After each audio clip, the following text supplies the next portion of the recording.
Okay, so for this price at 35 USD, you cannot complain at all about the mic quality.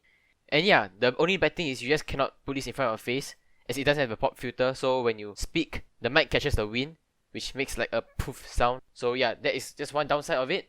And other than that, I would say this headset is great, just that it gets a little hot inside, so you have to just take out around every hour to, you know, just clean the leather material so it doesn't wear out, which I had last time. I had a Turtle Beach headset, and it was so wet that time that I didn't even clean. And then once the water seep inside the leather material, it wears out super fast. So yeah, I'll see you guys in the next video. Let me know what other tech product you would like to see. And yes, thank you.